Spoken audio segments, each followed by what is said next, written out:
September 490 BCE. The plain of Marathon, 26 miles northeast of Athens. Persian commander Datis stood on a low hill overlooking the killing ground he had chosen, watching 25,000 of the great king's finest infantry deploy across the coastal plain. The Greek hoplites, outnumbered more than 2 to 1, had been sitting in their battle line for 5 days, refusing to attack, refusing to retreat, just waiting. Datis smiled. Waiting was death. His cavalry, the finest in the world, would arrive any moment from their morning watering. Then the Greeks would learn what Persian might truly meant. What Datis didn't know, what he couldn't have known, was that Greek scouts had been watching his cavalry depart toward the marshes. What he didn't realize was that the Greek commanders had been waiting specifically for this moment, when the Persian advantage in mounted troops had temporarily vanished. And what he absolutely could not have imagined was that Greek heavy infantry, men wearing 70 pounds of bronze armour in the Mediterranean heat, were about to run a mile across open ground directly into his army. Within the next hour, the conventional wisdom about ancient warfare would be shattered. 6,400 Persian soldiers would lie dead on the sand, and a 26-mile run would become legendary. But the story of Marathon isn't really about that famous run afterward. It's about the most audacious tactical gamble in ancient military history, a charge that should have been suicide, executed by citizen soldiers who understood that hesitation meant the end of everything they loved.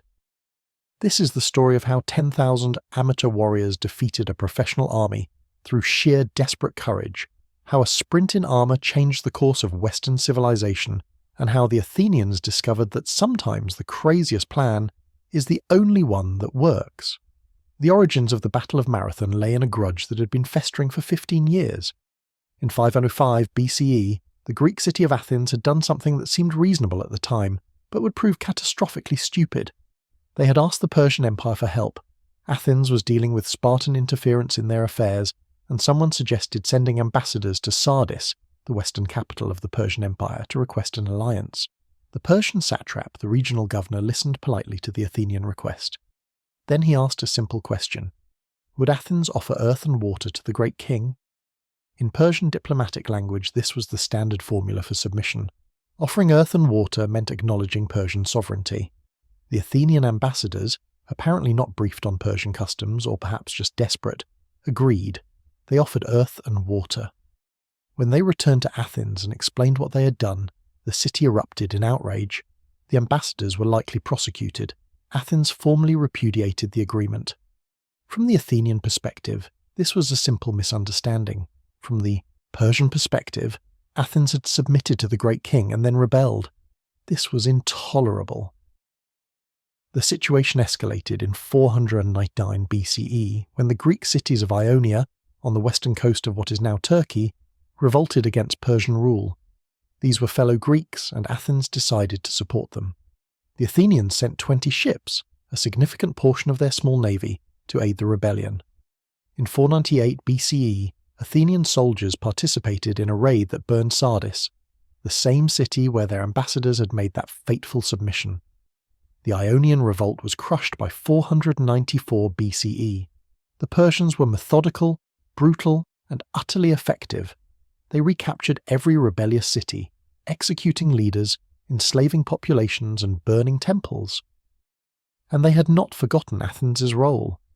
According to the Greek historian Herodotus, King Darius of Persia was so enraged by Athenian interference that he ordered a servant to remind him 3 times before dinner every day, "Master, remember the Athenians." Whether this story is true or not, the intent was clear. Persia would have revenge. In 492 BCE, Darius sent his son-in-law Mardonius with a large force to subjugate Greece. The expedition was a disaster. The Persian fleet was wrecked by a storm off Mount Athos, losing 300 ships and 20,000 men. The land army was mauled by Thracian tribes. Mardonius limped home, and the invasion was postponed, but not cancelled. In 490 BCE, Darius tried again. This time he chose a different strategy. Instead of the slow overland approach through Thrace and Macedon, he would use Persian naval superiority to strike directly at Athens. The fleet would carry the army across the Aegean, island hopping to maintain supply lines, and land on the plain of Marathon. the closest suitable landing site to Athens, the Persian force was formidable. Modern estimates suggest around 25,000 infantry and perhaps 1,000 cavalry, though ancient sources claim much higher numbers. The commanders were Datis, a Median general with extensive experience, and Artaphernes, nephew of King Darius. The fleet consisted of perhaps 600 ships, a massive armada that represented the full might of the world's first superpower. The Persian infantry were professional soldiers. Many were veterans of campaigns in Egypt, Babylon, and across the empire. They fought with spears, short swords, wicker shields, and composite bows. Their armour was lighter than Greek equipment, mostly padded linen, which gave them mobility but less protection. Their tactics relied on archery to weaken enemy formations before closing for melee combat. The cavalry, when present, would provide mobile firepower and pursue broken enemies. The Persians also brought a secret weapon, Hippias, the former tyrant of Athens who had been expelled in 510 BCE. Hippias was now an old man in his 80s, but he knew Athens intimately. He guided the Persian fleet to Marathon because the plain there was suitable for cavalry operations, and he maintained contacts within Athens who might open the gates once a Persian victory seemed certain. From the Persian perspective, this was a punitive expedition with limited objectives. Defeat Athens, install Hippias as a puppet ruler, and demonstrate Persian power to the other Greek cities. It was not intended as a full conquest of Greece. That would come later if needed. Athens learned of the Persian landing at Marathon in late summer, probably early September by our calendar. The news triggered immediate panic. The Persians were here, a massive army had landed less than a day's march from the city, and Athens was desperately unprepared. The Athenian military system was based on the hoplite, the heavily armoured citizen soldier. Every Athenian citizen of sufficient wealth was expected to provide his own equipment and serve in the phalanx. The core of the panoply, as the equipment was called, was the bronze cuirass or the composite linen corselet, both designed to stop spear thrusts and sword cuts. The hoplite shield, the aspes or hoplon, was perhaps 3 feet in diameter, made of wood covered with bronze, and weighed around 15 pounds. It was held by an arm strap and hand grip, making it an extension of the warrior's left arm. The shield was designed for collective defence. Each hoplite's shield covered his own left side and his neighbour's right side, creating an overlapping wall of bronze. The helmet, usually Corinthian style in this period, covered the entire head with only eye slits and a mouth opening. It provided excellent protection but severely limited vision and hearing. The greaves, bronze shin guards, protected the legs. The primary weapon was the dory, a spear about 8 feet long with a bronze spearhead and bronze butt spike. This was a thrusting weapon, not a throwing spear. The secondary weapon was a short sword, the xiphos, used if the spear broke. The total weight of this equipment was around 60 to 70 pounds. In the Mediterranean heat, wearing this was exhausting.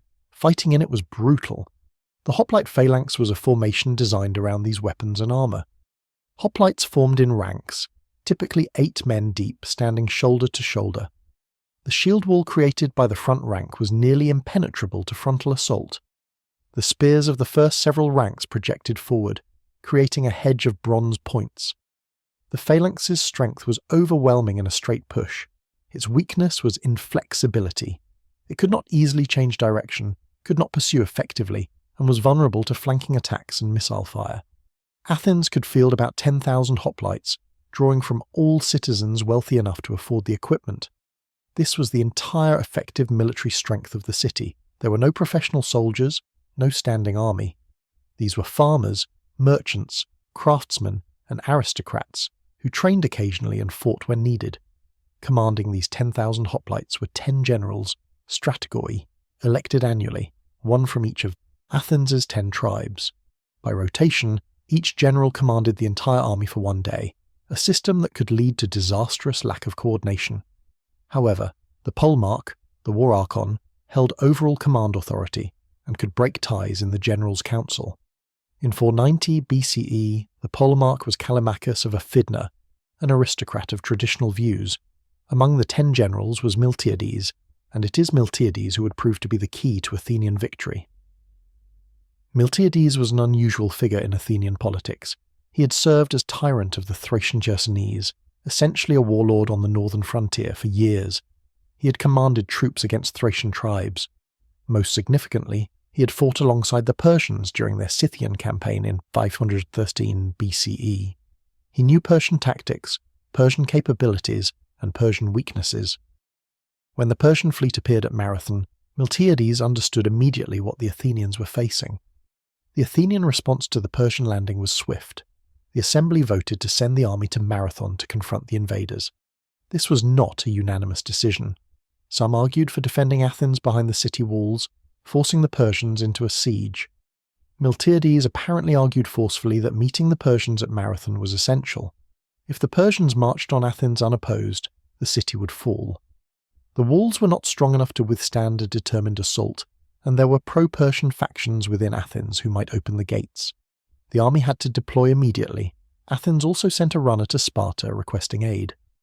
The runner was Pheidippides, who would later become famous for a different run. Pheidippides ran the 150 miles to Sparta in 2 days, an astonishing feat of endurance. He delivered Athens' plea for help. The Spartans, the acknowledged masters of Greek warfare, agreed to send their army, but there was a problem. It was the time of the Carneia, a religious festival during which Spartan law forbade military campaigns. The Spartans would march to Athens' aid, but only after the full moon, which was 6 days away. This was not a cynical excuse. The Spartans took their religious obligations with deadly seriousness.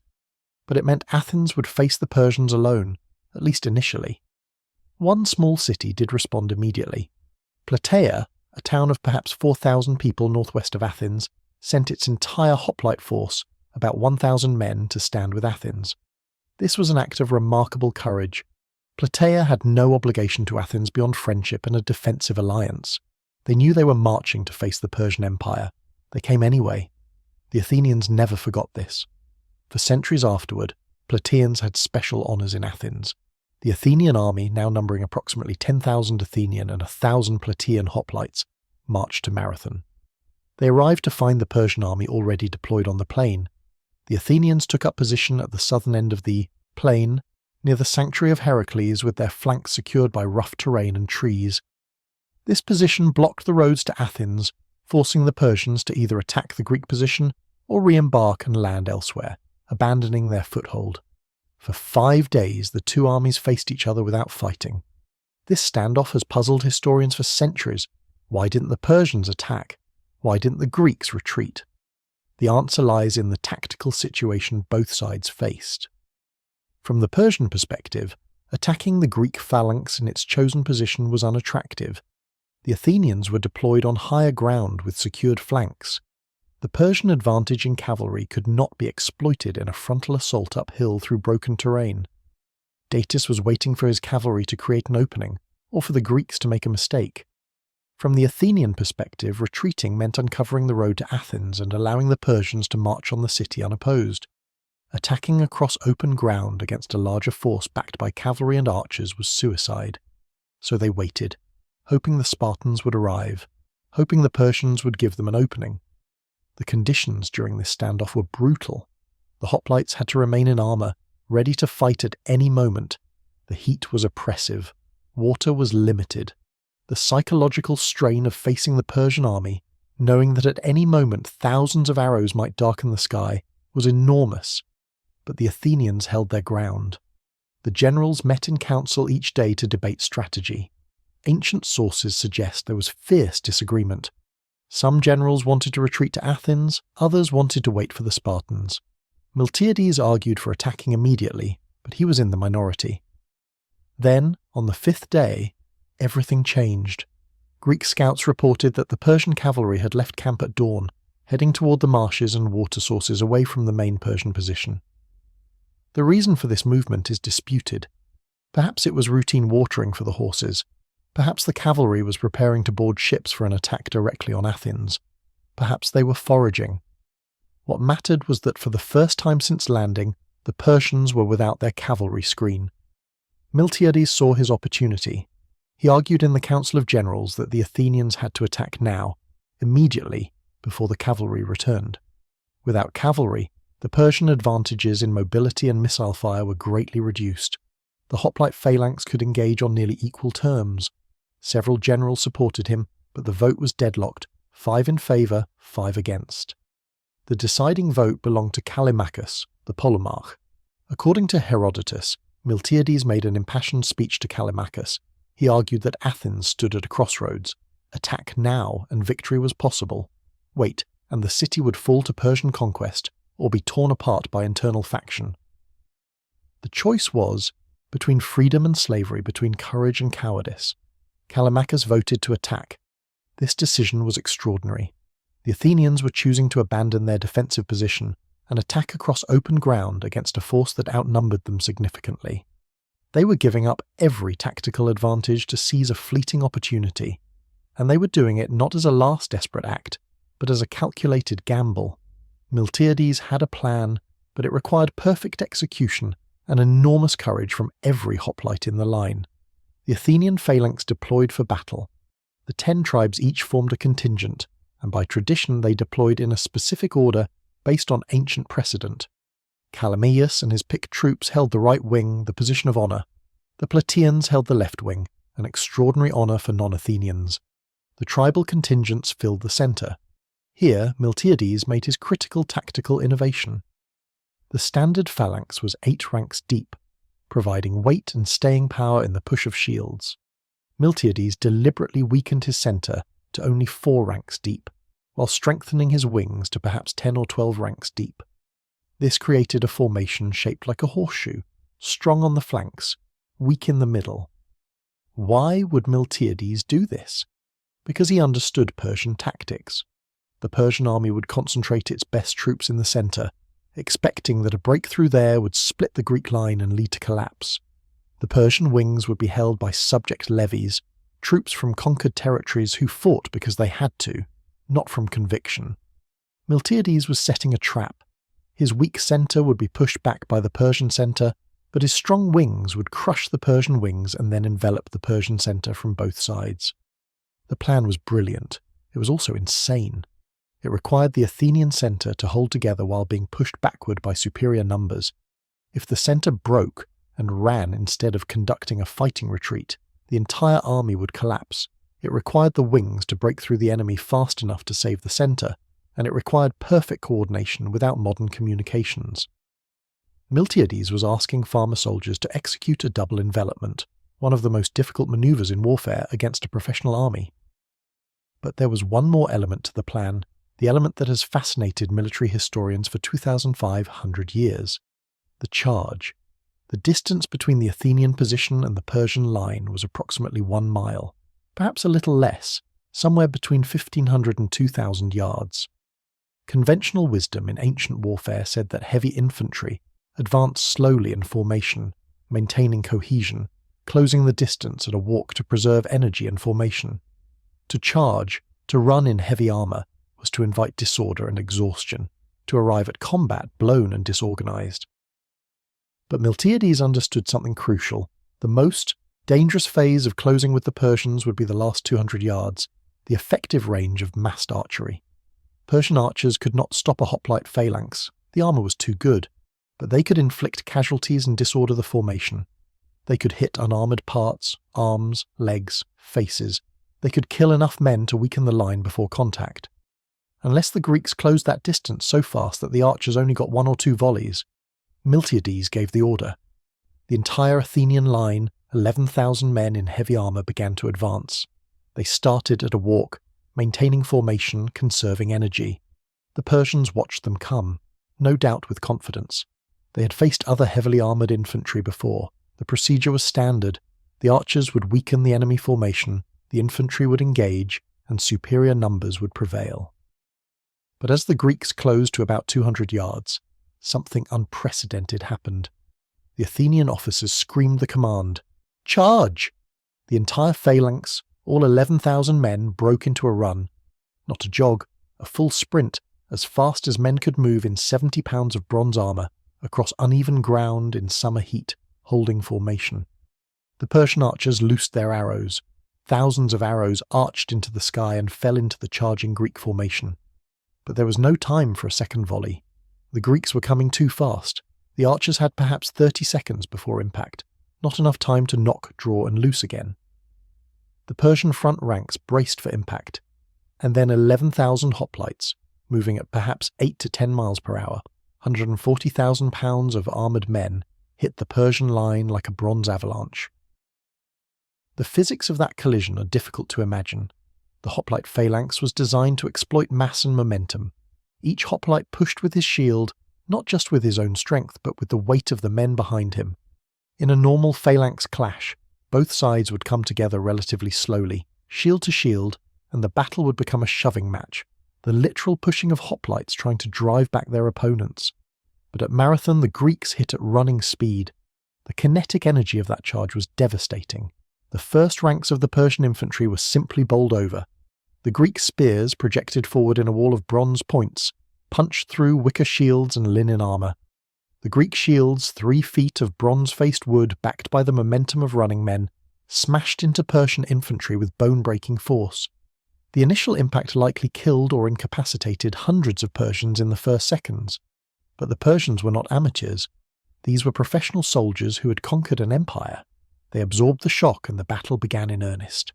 What followed was close-quarters slaughter, phalanx warfare at its most brutal.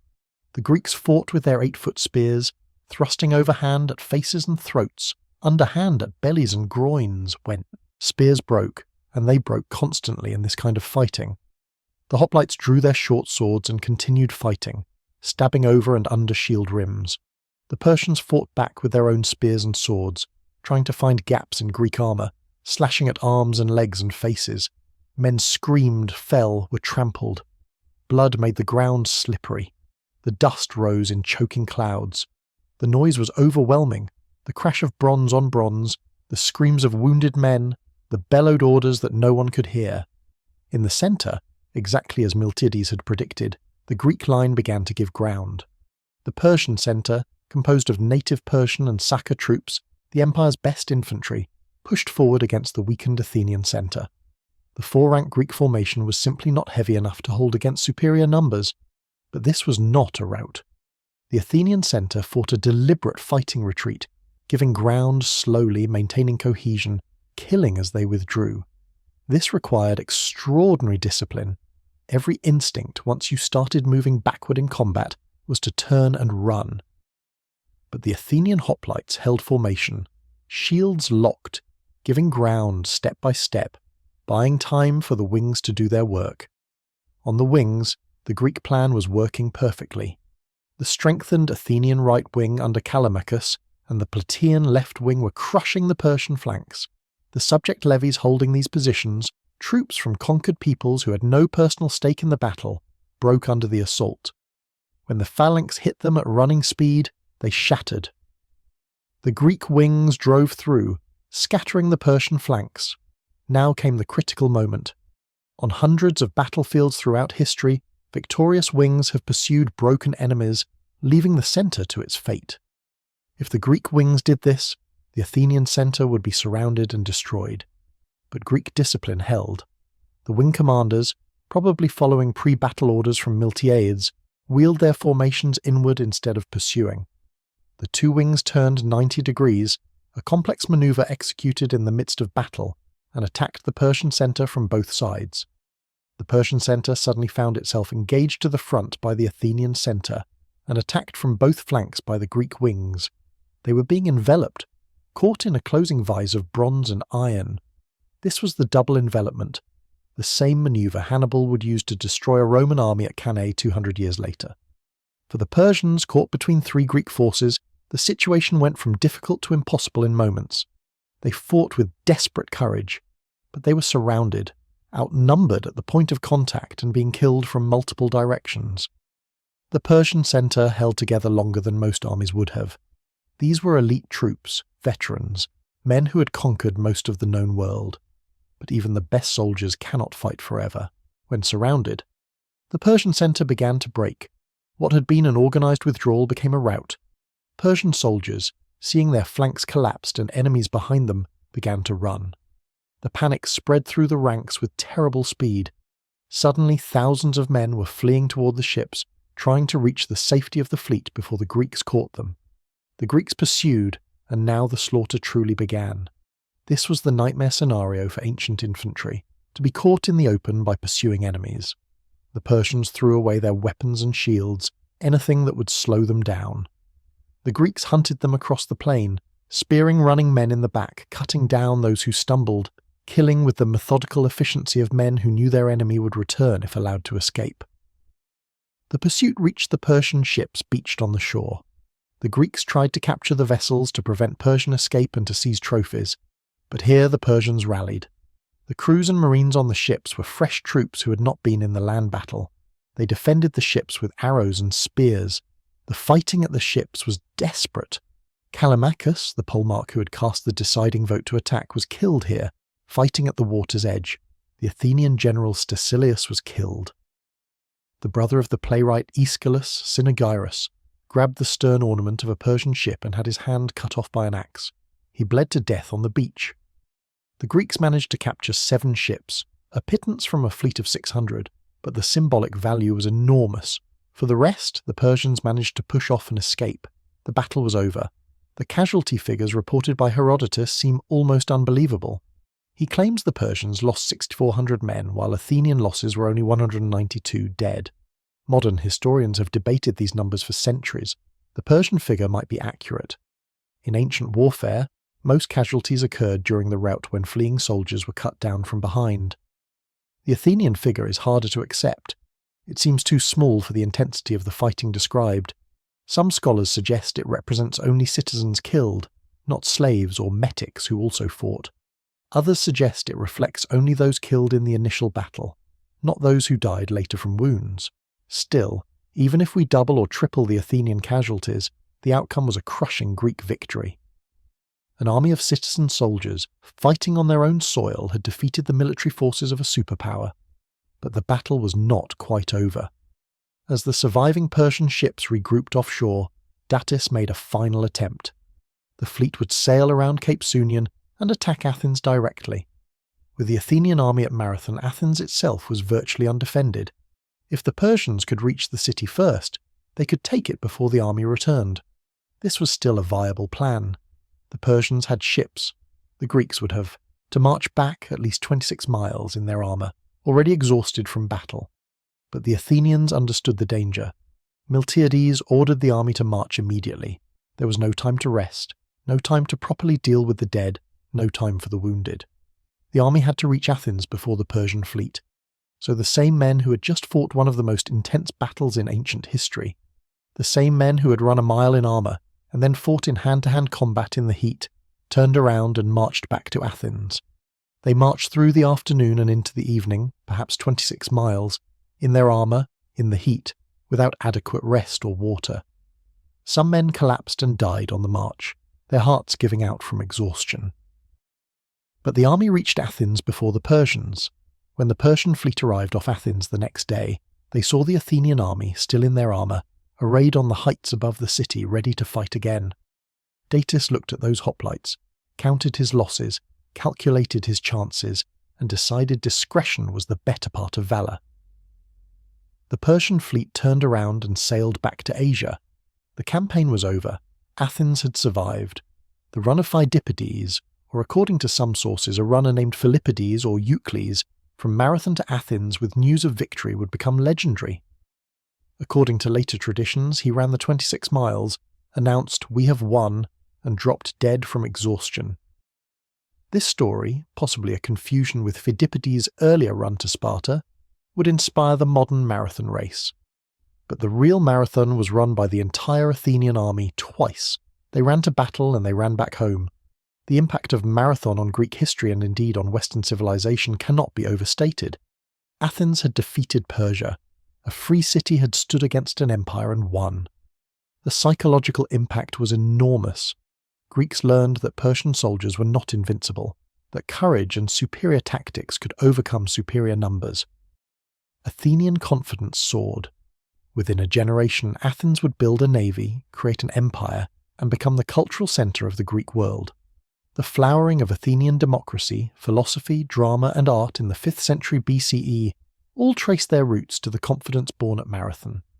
The battle also revealed something crucial about hoplite warfare. The phalanx, used creatively by a commander who understood both its strengths and limitations, could be devastatingly effective. Miltiades had shown that tactical innovation, the weakened centre and strengthened wings, the charge to minimize exposure to archery, could overcome numerical inferiority. Future Greek commanders would study Marathon and learn its lessons. For Persia, Marathon was an annoying setback but not a disaster. They had lost perhaps a quarter of the expeditionary force, but the empire was vast and the army could be rebuilt. Darius began planning a much larger invasion. His death in 486 BCE delayed matters, but his son Xerxes would return to Greece in 480 BCE with an army and navy that dwarfed the Marathon expedition. That invasion would lead to Thermopylae, Salamis and Plataea, battles that would definitively end the Persian threat to Greece. But Marathon had proved that resistance was possible. The archaeological evidence from Marathon supports the ancient accounts in remarkable detail. In the 1890s, Greek archaeologists excavated the burial mound, the Souros, where the 192 Athenian dead were interred. They found cremated remains, weapons, pottery, all consistent with a mass burial immediately after battle. The location of the mound, on the plain near where the fighting occurred, matches the ancient descriptions. Modern surveys of the battlefield have identified the likely positions of both armies, the Persian camp near the shore, the initial Greek position near the sanctuary of Heracles, the plain where the charge occurred. The topography confirms that a charge across this distance was physically possible, though brutally difficult. Analysis of hoplite warfare through experimental archaeology has shown that men in full armour can maintain a running pace for several hundred yards before exhaustion sets in. A mile is at the absolute limit of possibility, and only for exceptionally fit men. The Athenian hoplites were not professional soldiers, but they were farmers and craftsmen accustomed to hard physical labour. They were fit by the standards of their time. Even so, many must have arrived at the Persian line completely exhausted.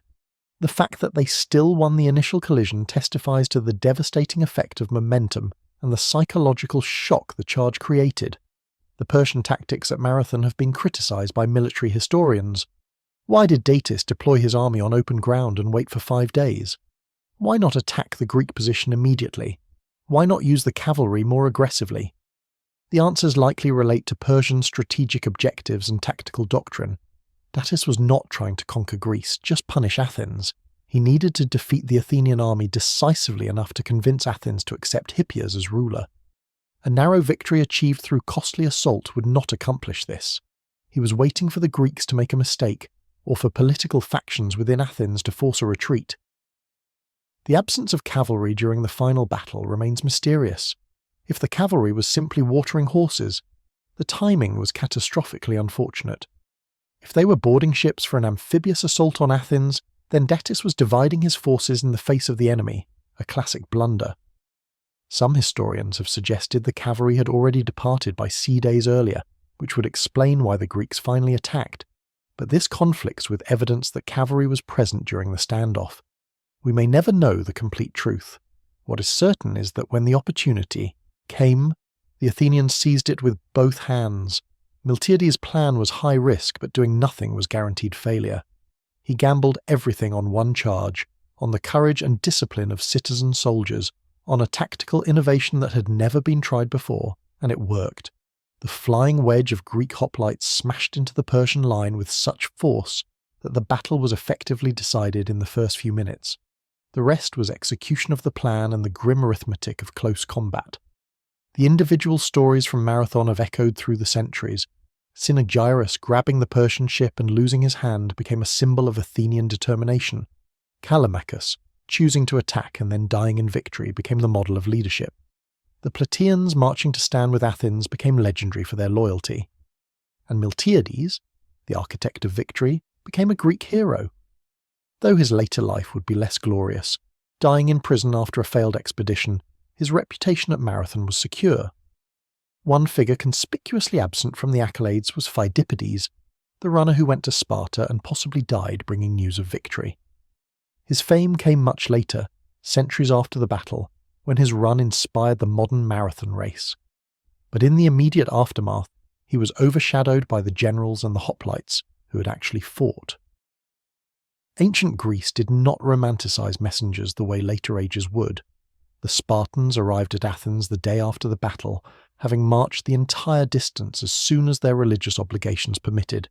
They went to Marathon to view the battlefield and the Persian dead. According to Herodotus, they congratulated the Athenians on their victory and then returned home. One wonders what the Spartans thought, viewing the evidence of what Athenian amateur soldiers had accomplished without them. Sparta was the acknowledged military master of Greece. Spartans trained for war from childhood. Their society was organized around military excellence, and yet Athens, a city of merchants and farmers and artisans, had defeated the Persians alone.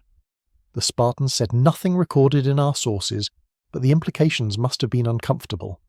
Athens would face Persia again in 480 and 479 BCE, when Xerxes returned with an army that outnumbered the Marathon expedition many times over. But Marathon had taught the Greeks what was possible. At Thermopylae, 300 Spartans and their allies held off the Persian army for days, showing that Greek infantry in good terrain was nearly unstoppable. At Salamis, the Athenian navy, built in the years after Marathon, destroyed the Persian fleet and made Xerxes' position in Greece untenable. At Plataea, a combined Greek army annihilated the Persian land forces. All of these victories trace their origins to the confidence born on the plain of Marathon. The battle also influenced military thinking for centuries. Alexander the Great studied Marathon. Roman generals knew the story. Medieval commanders referenced it. The concept of the decisive charge, of seizing the initiative through aggressive action, became a cornerstone of Western military doctrine. Whether the commanders actually understood Miltiades' tactics is debatable, but they understood the principle. Bold action, properly executed, could overcome numerical superiority. In modern military education, Marathon is studied as a textbook example of combined arms tactics, even though the Greeks had no cavalry or light troops in the battle. The coordination of the weak centre with the strong wings, the double envelopment, the use of speed to negate enemy missile fire, all remain relevant tactical concepts. The United States Army still teaches Marathon at West Point as an example of how tactical innovation and aggressive leadership can achieve victory against superior numbers. The legacy of Marathon extends beyond military history into the realm of cultural memory and identity. For Athens, Marathon became the defining moment of civic pride. The veterans of Marathon, the Marathonomachoi, held special status in Athenian society. They could wear their hair long, a privilege otherwise reserved for aristocrats. They had special seating at festivals. Their deeds were celebrated in poetry, drama, and art. The Stoa Poikili, the painted porch in the Athenian agora, featured a massive mural depicting the battle, showing Athenians driving Persians into the marshes. Every Athenian child learned about Marathon. It was the proof that democracy could defend itself, that free citizens fighting for their homes were superior to subjects fighting for a tyrant. For Greece as a whole, Marathon became a symbol of Hellenic unity and resistance to barbarism.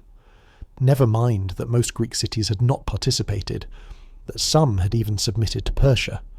Marathon showed that Greeks, when properly motivated, could defeat anyone. This cultural confidence would fuel Greek colonization, trade, and cultural expansion throughout the Mediterranean for the next 2 centuries. The idea of the Greek as inherently superior to the barbarian, so prevalent in later Greek thought, drew much of its power from the memory of Marathon. There is a tragic footnote to Miltiades' story. Flush with victory, he persuaded Athens to give him a fleet of 70 ships for an expedition against the islands that had supported Persia. He promised rich plunder and the punishment of traitors. The expedition was a disaster. Miltiades besieged Paros but failed to take it. He was seriously wounded. He returned to Athens in disgrace. His political enemies prosecuted him for deceiving the people. He was convicted and fined 50 talents, an enormous sum. Unable to pay, he was imprisoned. He died shortly after from his wound, leaving his son Cimon to inherit the debt. It was an ignominious end for the saviour of Athens. But his victory at Marathon could not be taken from him, and history remembers Miltiades not for his failure at Paros but for his triumph on the plain. The running charge at Marathon remains one of the most dramatic and debated tactical decisions in military history. It violated every conventional wisdom about hoplite warfare. It risked disorder, exhaustion, and piecemeal destruction. It required extraordinary physical fitness, discipline, and courage from every man in the line. That it succeeded was due partly to careful planning, partly to Persian mistakes, and partly to sheer desperate determination. The Athenians ran toward the Persians not because they were unafraid, but because they understood that hesitation meant death.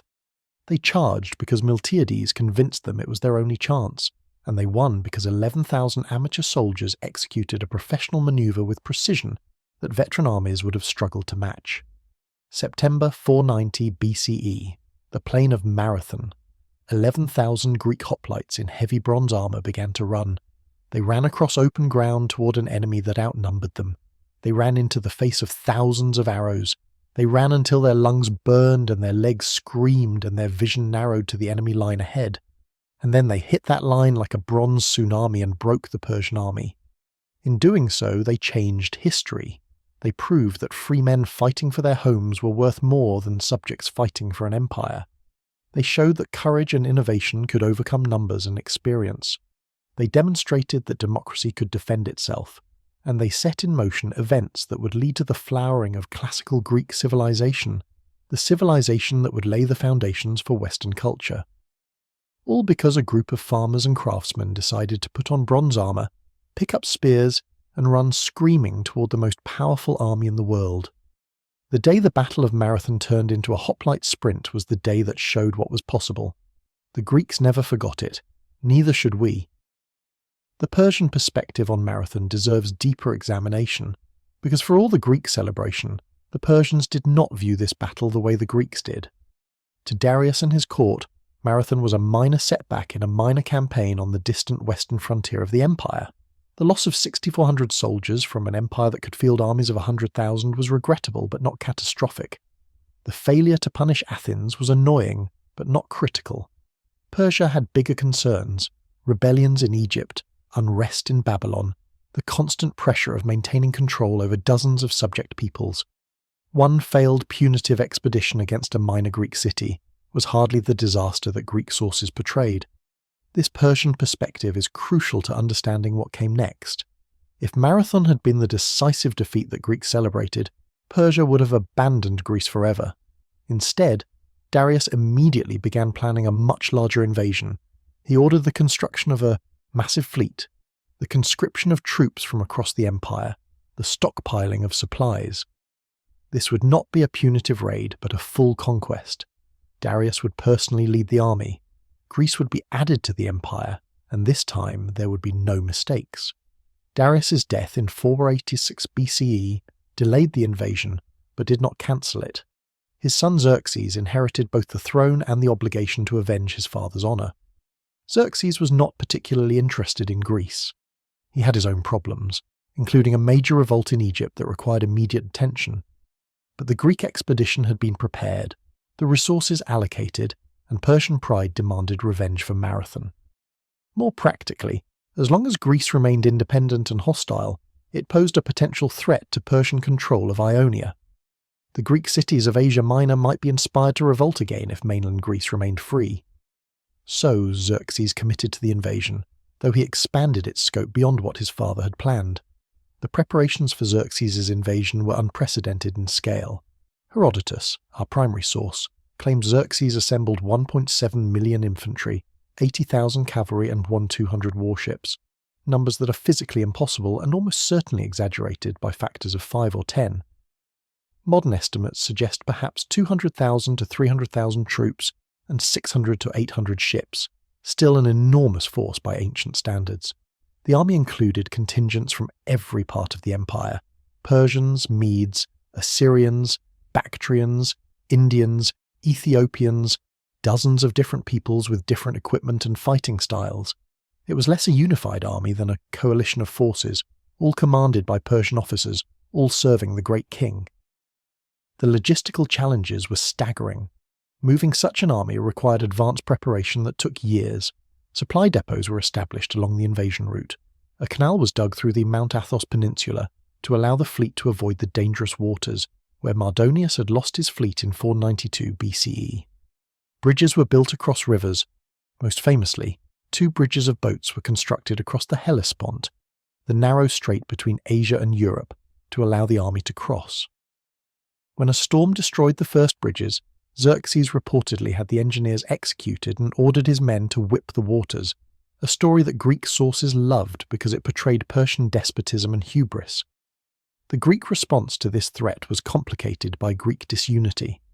Greece was not a nation but a collection of independent city-states that spent most of their time fighting each other. Many cities saw Persian conquest as inevitable and chose to submit peacefully, offering earth and water. Thebes, one of the major Greek powers, sided with Persia. Argos remained neutral. Thessaly submitted after token resistance. Even among the cities that chose to resist, there was little trust or cooperation. Athens and Sparta, the two largest military powers, had very different interests and political systems.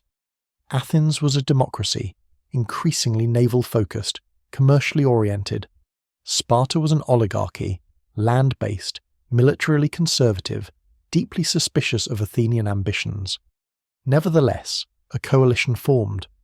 Representatives from 31 cities met at Corinth in 481 BCE to plan the defence of Greece.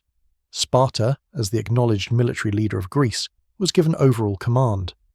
Athens contributed the largest navy, having used the proceeds from a rich silver strike at Laurium to build 200 triremes in the years since Marathon. The strategy was to stop the Persians at narrow points, where Greek advantages in heavy infantry and naval skill could offset Persian numbers. The first stand would be at Thermopylae, a narrow pass through the mountains where the coastal road ran. The Greek fleet would simultaneously hold the straits at Artemisium, preventing the Persian navy from outflanking the land position. The Battle of Thermopylae in 480 BCE has become legendary, largely because of the heroic last stand of 300 Spartans and their king Leonidas. The reality was more complex. The initial Greek force at Thermopylae numbered perhaps 7,000 men, not just Spartans but contingents from multiple cities. They held the pass for 3 days against repeated Persian assaults, inflicting heavy casualties. The narrow terrain negated Persian numbers and cavalry. Greek heavy infantry in phalanx formation, fighting in a space where only a few dozen men could engage at once, were virtually unstoppable in frontal assault. But Thermopylae had the same weakness as any static defence: it could be outflanked. A local Greek traitor named Ephialtes showed the Persians a mountain path that bypassed the pass. Xerxes sent his elite infantry, the Immortals, along this path at night. When Leonidas learned at dawn that the Persians were behind him, he sent most of the army south to safety and remained with his 300 Spartans plus about 700 Thespians and 400 Thebans who refused to abandon the position. The last stand of these men bought time for the rest of the Greek army to retreat and establish new defensive positions. All the Spartans and Thespians died. The Thebans apparently surrendered. Leonidas's body was mutilated by Xerxes' order, a sign of Persian fury at the casualties they had suffered. Thermopylae was tactically a defeat. The Greeks lost the position, and the Persians advanced into central Greece. But strategically it was valuable.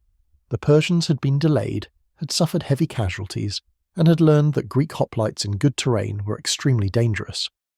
More importantly, the simultaneous naval battle at Artemisium, though also a Greek withdrawal, had damaged the Persian fleet and proved that Greek triremes could fight effectively against larger numbers. Athens now faced the same decision it had faced at Marathon: defend the city or evacuate. This time the choice was evacuation.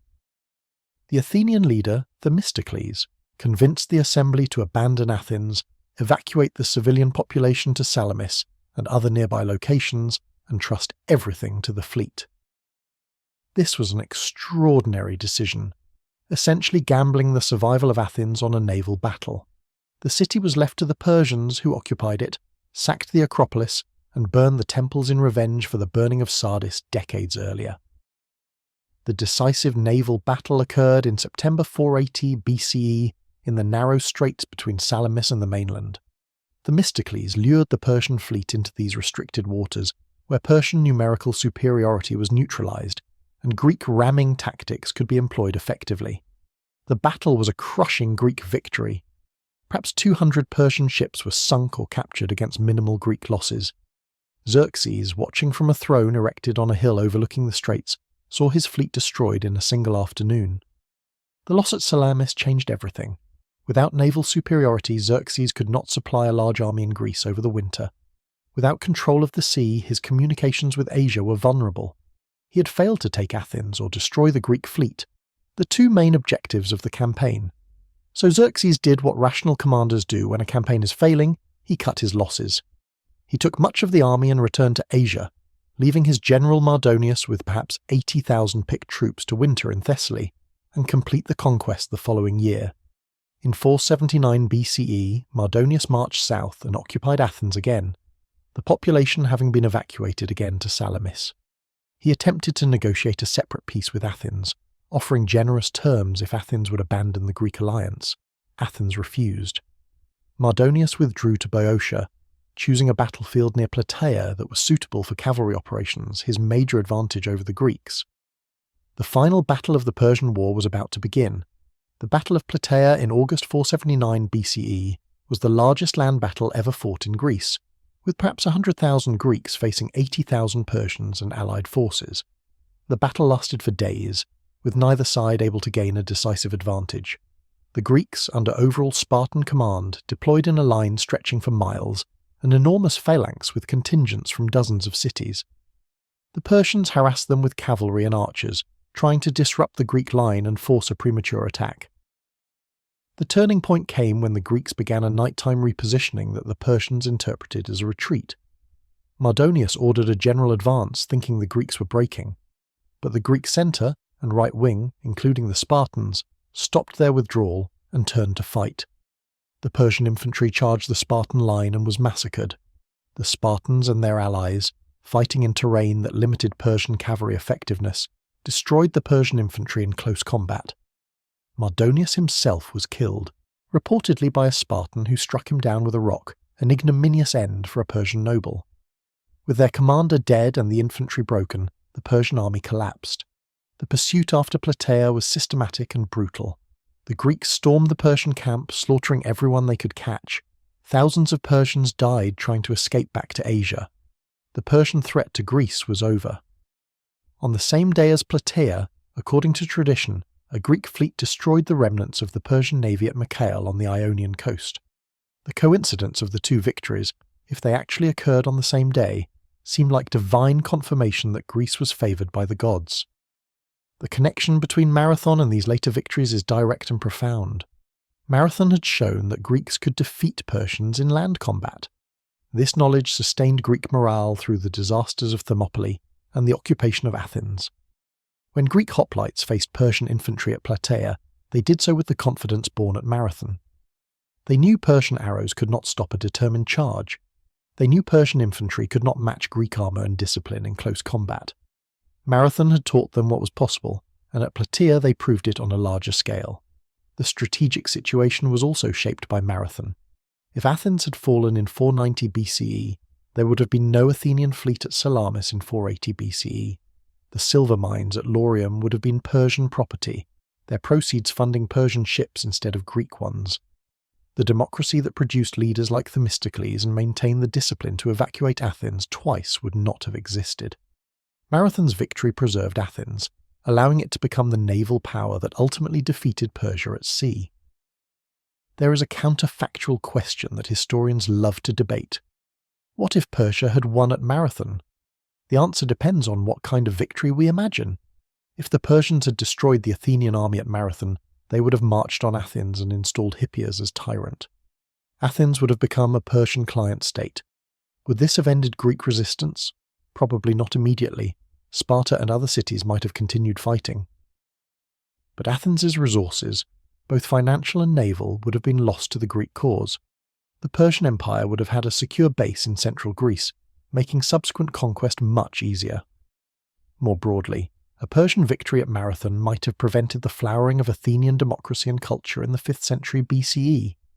There would have been no Pericles, no Parthenon, no Aeschylus, Sophocles or Euripides writing their tragedies. Socrates might have been born, but not in a free Athens where philosophical inquiry was tolerated. Plato and Aristotle might never have developed their philosophical systems. The entire trajectory of Western philosophy, which traces its roots to classical Athens, might have been different or non-existent. This is speculation, of course. Civilizations are resilient, and Greek culture might have flourished somewhere else, in Syracuse or Alexandria, or in Asia Minor. But it is not unreasonable to argue that Marathon was one of those rare battles that genuinely changed history. John Stuart Mill, the 19th century philosopher, called Marathon more important than the Battle of Hastings in its impact on human development. He argued that Marathon preserved the unique Greek combination of individual freedom and civic responsibility that would eventually influence the development of modern democracy and human rights. The military lessons of Marathon were studied for centuries. The Romans, who encountered Greek hoplite warfare when they expanded into southern Italy, learned to respect the phalanx. Roman tactics evolved partly in response to the need to defeat phalanx formations. The Roman legion, with its greater flexibility and ability to fight on broken terrain, was in some ways Rome's answer to the Greek phalanx. But Roman commanders studied Marathon and understood the value of aggressive tactics and bold leadership. In the medieval period, the Battle of Marathon was known primarily through Arabic translations of Greek texts. Muslim scholars preserved Herodotus and other ancient historians during the period when much of this knowledge was lost in Western Europe. When these texts were translated back into Latin during the Renaissance, European military theorists rediscovered Marathon. The battle became a touchstone in debates about the relative merits of offensive versus defensive tactics, of militia versus professional armies, of patriotic motivation versus mercenary service. The American and French revolutionaries of the late 18th century saw Marathon as proof that citizen soldiers defending their freedom could defeat professional armies of tyrannical states. The Minutemen facing British regulars at Lexington and Concord, the French revolutionary armies facing the professional forces of Austria and Prussia, all drew inspiration from the example of Marathon. The parallel was not exact. Firearms had changed warfare dramatically, but the principle remained. Free citizens fighting for their homes were formidable opponents. The revival of the Olympic Games in 1896 included the marathon race specifically to honour the Battle of Marathon and the legendary run of Pheidippides. The race distance was initially approximately 25 miles, matching the distance from Marathon to Athens. In 1908, at the London Olympics, the distance was standardised at 26 miles and 385 yards, the distance from Windsor Castle to the Olympic Stadium, and this became the official marathon distance. So every modern marathon runner, knowingly or not, commemorates a 2,500-year-old battle, and a probably legendary run. Archaeological work at Marathon continues to reveal new details about the battle. In addition to the Saurus burial mound, excavations have found weapons, armour fragments, and Persian arrowheads across the plain. The distribution of these artefacts helps confirm the ancient accounts of where the fighting occurred. Geophysical surveys using ground-penetrating radar and other modern techniques have mapped the ancient topography, showing how much the coastline and marsh areas have changed over 2,500 years. This work has generally confirmed that the traditional site of the battle is accurate, though debates continue about exact troop positions. One fascinating aspect of Marathon is how quickly it became mythologized, even in ancient times. Within decades of the battle, stories were circulating about divine intervention, about the god Pan appearing to Pheidippides during his run to Sparta, about the hero Theseus rising from the dead to fight alongside the Athenians, about the battle being won through supernatural aid. The Athenians clearly felt they had experienced something miraculous, that the gods had intervened on behalf of democracy and freedom. This mythologization served important political purposes in Athens. The veterans of Marathon became a political bloc, the Marathonomachoi, who wielded significant influence in the assembly. Politicians would invoke Marathon to support their policies. If you opposed a measure supported by the Marathon veterans, you were implicitly disrespecting the men who had saved Athens. This gave the veterans power beyond their numbers. It also created a conservative force in Athenian politics, as the old warriors tended to oppose innovation and change, preferring the traditional ways that had brought victory.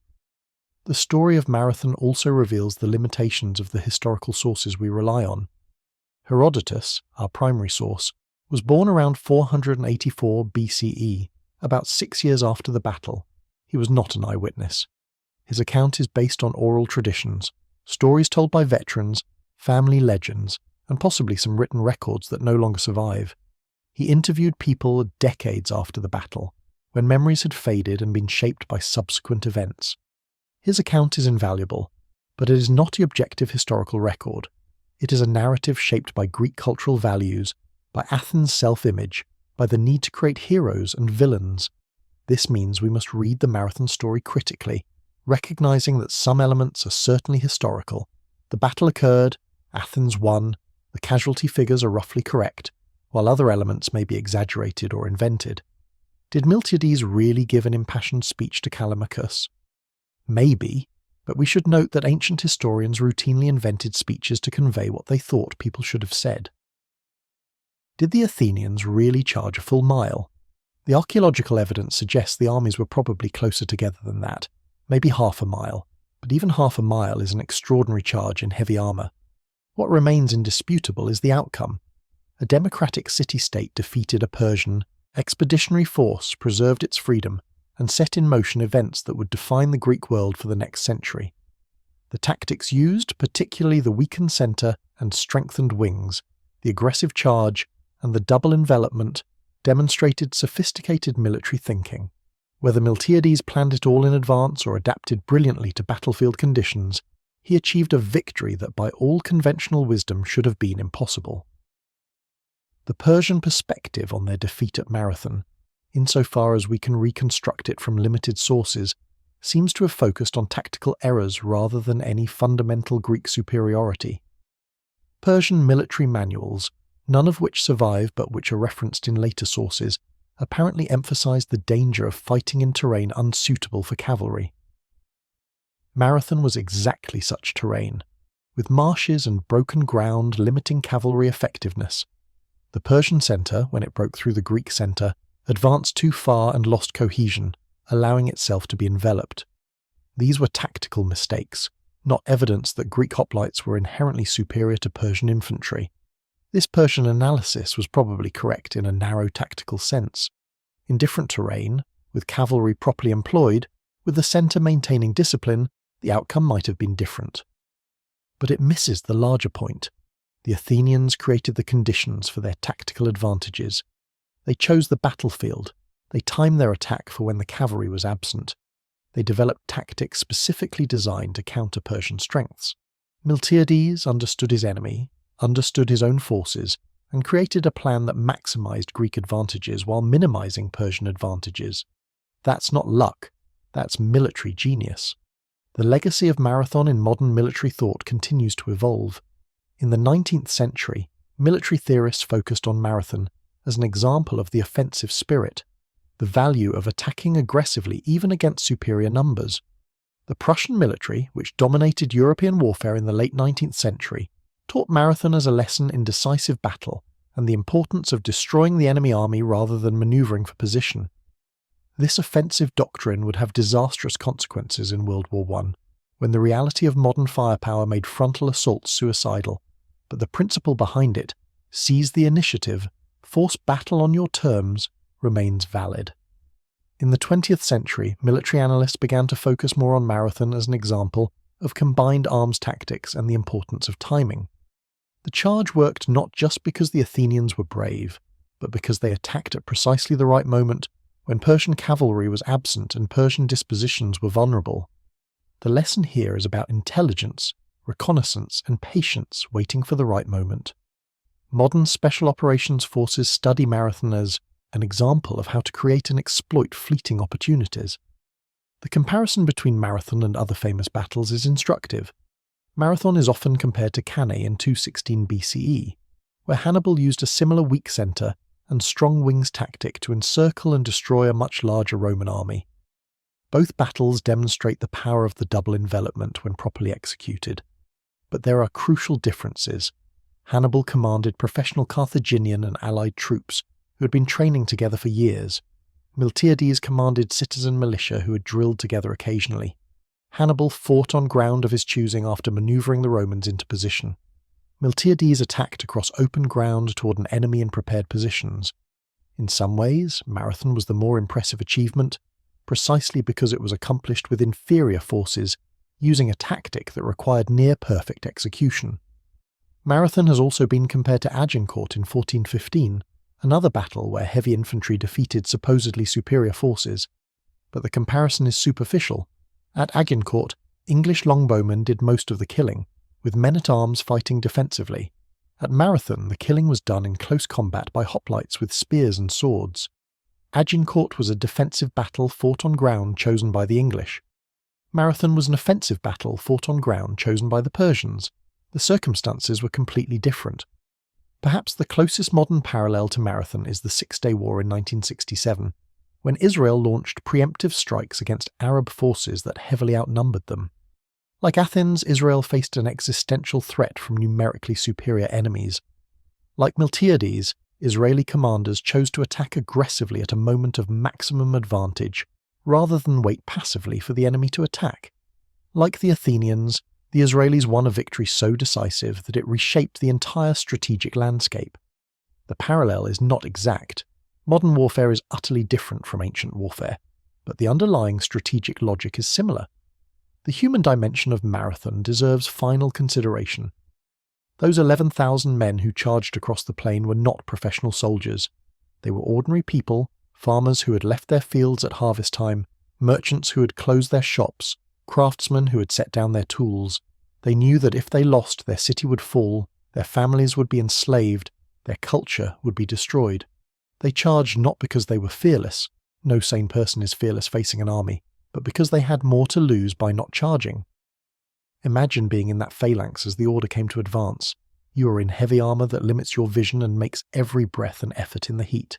You can see the Persian army ahead, thousands of men, far more than your own side. You know they have cavalry somewhere, and you know what cavalry does to infantry caught in the open. You know their archers can kill you before you get close enough to use your spear. Every instinct says this is suicide. But the man next to you is your neighbour. The man behind you is your cousin. The general who gave the order is someone you voted for in the assembly. You are defending your home, your family, your freedom. So when the order comes to charge, you charge. You run, even though your legs are shaking and your armour is heavy and your mouth is dry with fear. You run because everyone around you is running, because stopping means death, because the only way out is through, and somehow, impossibly, you win. That human reality, the courage of ordinary people doing extraordinary things, is what makes Marathon resonate across 2,200 years. We remember Marathon not just because of the tactical brilliance or the strategic importance, but because it reminds us that people fighting for their freedom and their homes are capable of incredible things. The men who fought at Marathon were not superhuman. They were farmers and merchants who, for one desperate day, became warriors and heroes.